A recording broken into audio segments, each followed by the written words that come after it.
100% में 80% तो ऐसा ही है कि जो खूबसूरत लड़की रहती है वो पढ़ाई में तेज नहीं होती है, क्योंकि उसको अपना रूप रंग, अपना सजना धजना, उसी में अपना टाइम पूरा बर्बाद कर देती है। कहीं भी जाएगी एकदम पूरा लड़कों को अट्रैक्ट करेगी, देखो मैं इतनी सुंदर हूँ। तो मैक्सिमम देखना, जो लड़कियां बहुत खूबसूरत रहती है, देखने में अच्छी रहेगी, वो पढ़ने में ठीक ठाक नहीं होती है, उसका दिमाग उतना नहीं होता, बकलोल होती है, लोल होती है, पूरा लोल। और देखना, जो लड़कियां रूप रंग में कम होती है, वो एक्चुअल में उसका ब्रेन बहुत पावरफुल होता, उसका बिहेवियर बहुत अच्छा होता, उसका कैरेक्टर बहुत अच्छा होता। क्योंकि अब तुम देखो, ये जेन्युइन है, तुम देखो किसी को, कोई लड़की तुमको बहुत ज्यादा खूबसूरत लगे, अब तुम्हारा दिल, तुम्हारा मन, तुम्हारा ध्यान पूरा उसकी तरफ अट्रैक्ट हो गया। अब अट्रैक्ट हो गया मेरे भाई, तुमको अच्छी लगने लगी। अब जरा ये सोचो, ये सवाल क्यों नहीं करते हो खुद से कि मुझे अच्छी लगी है, तो बताओ और कितनों को अच्छी लगी होगी, और कितनों को अच्छी लगी होगी। तो ऐसा नहीं कि इसका रिश्ता किसी से नहीं होगा, जरूर इसका रिश्ता किसी से होगा, क्योंकि अक्सर खूबसूरत लड़कियां वो सब चपेट में रहती है। ये जो हमारे पास दिमाग है ना मेरे भाई, इस दिमाग का यूज सब कोई सही नहीं कर पाता है।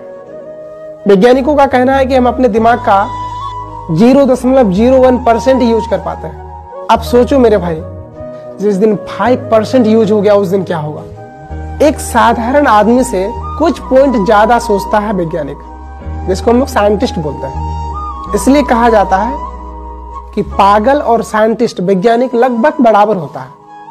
इसलिए खुद को कंट्रोल करना सीखो, क्या सही है क्या गलत है, इस पर थिंकिंग करना शुरू करो।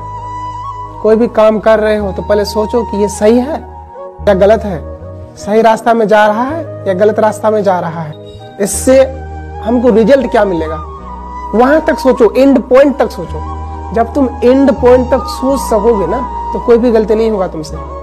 और यही मिस्टेक करता है, जब तुम दिमाग का यूज ही नहीं कर रहे हो, थिंकिंग ही नहीं कर रहे हो, अपना दिमाग को सही डायरेक्शन में नहीं ले जा पा रहे हो, तो वेस्ट हो, तुम बर्बाद हो, वेस्ट, बेकार। और एक बात बता रहे मेरे भाई, ध्यान से सुनना, बहुत ही कीमती बात है। इस दुनिया में ना 5% लोग ही राज करते हैं। कितना परसेंट? 5%, only for 5%। और वो 5% राज करने वाले लोग इस दुनिया में कौन है पता है? जो दिमाग का यूज करता है। एक बच्चा बोला कि सर प्यार करना चाहिए या नहीं चाहिए, तो हम उसको बोले, नाम नहीं लेंगे उसका, आप लोग ध्यान से सुनिए, वो हमको अकेले में जाके बोला कि प्यार करना चाहिए या नहीं चाहिए।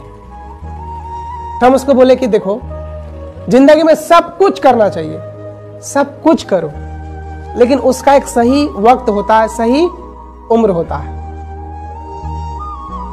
हम उसको बोले कि अभी तुम कितने क्लास में पढ़ते हो, तो अपने क्लास के बारे में बताया। फिर उसको हम बोले कि अच्छा एक बात बताओ, इस उम्र में यदि तुम इस सब लफड़ा में पढ़ते हो तो तुम्हारा आगे का फ्यूचर, क्योंकि तुम्हारा अभी तो शादी हो नहीं सकता है, शादी के लिए लंबा टाइम चाहिए। जो हमको बोला था वो कम से कम 4 साल 5 साल बाद ही उसका शादी होगा। अब बताओ, कोई भी लड़का उसको यदि अभी से कैप्चर कर रहा है या कैप्चर करना चाह रहा है, तो इस 5 साल में बहुत कुछ हो सकता है। और जब कोई भी लड़की किसी लड़का का कैप्चर में चले जाता है, ना तो उसको छोड़ पाता है, ना उसका बात टाल पाता है, क्योंकि आदत लग गया ना, हमारे दिमाग को उसकी आदत लग गई। अब वो जब तक नहीं मिलेंगे तब तक बेचैन रहेंगे। देखिएगा, जो खैनी खाता है, जो खैनी खाता है उसको ध्यान से देखिएगा, कोई भी रूट देकर के जा रहा है, भाई साहब खैनी है। समस्याएं सबकी जिंदगी में है भाई, परेशानी आ रही है, दिक्कतें हो रही है, जिंदगी से तंग आ रहे हैं, बोर हो रहे हैं, तो समझ जाइए कि आप प्रोग्रेस में हैं।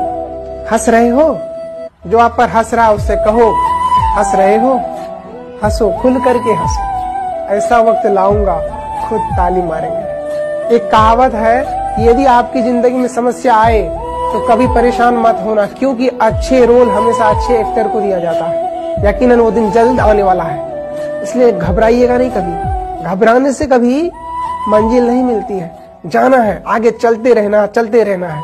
क्यों घबराएंगे? लड़ना तो है ही, लड़ेंगे भाई, मरना तो तुम सबको है, लेकिन हार करके नहीं मरेंगे, जीत करके मरेंगे। जब तक जीतेंगे ना तब तक छोड़ेंगे नहीं। जीतन राम मांझी का वो लाइन याद है कि ले आ गए फिर हम, क्या सोचा था नहीं लौटेंगे, अरे आ गए, जहां खड़े होंगे वहीं से लाइन लगना चाहिए। ऐसा बनो, पावर लाओ अपने अंदर, हार्ड डेडिकेशन। पढ़ो ऐसे कि पढ़ा सके 10 को, कमाओ ऐसे कि 10 घर को मुफ्त में दे सके, 10 घर को मुफ्त में खिला सके।